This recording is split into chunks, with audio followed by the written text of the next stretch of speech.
కారులో తిరుగుతున్నాడు, దరిద్రుడా, నీకు బైక్ కూడా లేదు.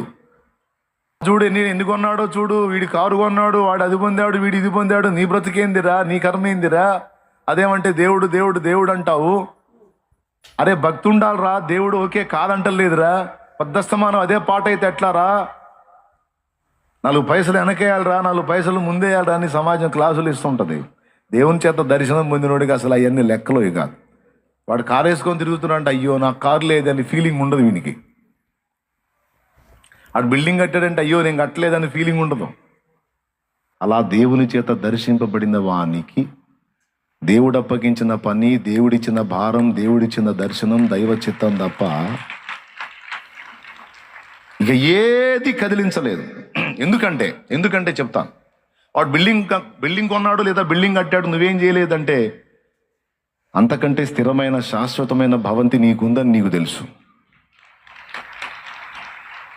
వాడు అయి పొందాడు, ఈ పొందాడు, వాడు కారు కొన్నాడంటే వాడి కారు కంటే మించిన అగ్ని రథములు, గుర్రములు నీకున్నవని నీకు తెలుసు. వాళ్ళ ఆవిడికి వాడు గోల్డ్ చేయించాడురా. దేవుడు ఆ గోల్డ్ వీధుల్లో నిన్ను నడిపిస్తాడని నీకు తెలుసు. బంగారపు వీధులు, ఆ బంగారం సమాజం ఏ బంగారం అయితే నెత్తిన పెట్టుకుంటుందో, విలువైన స్థానాల్లో పెట్టుకుంటుందో, ఆ బంగారం రేపు నీ అరికాళ్ళ కింద దేవుడు పెడతాడని నీకు తెలుసు. అది కూడా శాశ్వతంగా. అందుకే నీ మైండ్ అట్లా ఉండదు. ఎవరో ఏదో అనుకుంటారు, సమాజం నవ్వుతుంది, మనుషులు ఫీల్ అవుతారు, వాళ్ళు అలా అనుకుంటారని సిగ్గు, బిడియాలు, మెలికలు తిరగటాలు, ఎచ్చులకి బోటాలు. ఏం బోటాలు? పెద్దగా చెప్పండి. ఎత్తులకి బోటాలు.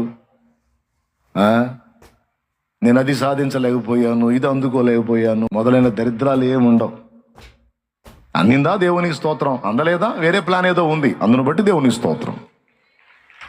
అనుకున్నది జరిగిందా దేవునికి స్తోత్రం, జరగలేదా ఇంకా బెస్ట్ ఏదో ఉంది నా పట్ల. ఇట్లా ఉంటుందండి మైండ్. మరి ఇప్పుడు నేను చెప్పే వాటిని బట్టి మిమ్మల్ని మీరు ఎక్స్రే చేసుకోండి. మీరు తిరిగి జన్మించారో లేదో మిమ్మల్ని మీరు చూసుకోండి. మీరు నిజంగా దేవుని వెలిగింపు పొందారో లేదో మీరు చూసుకోండి.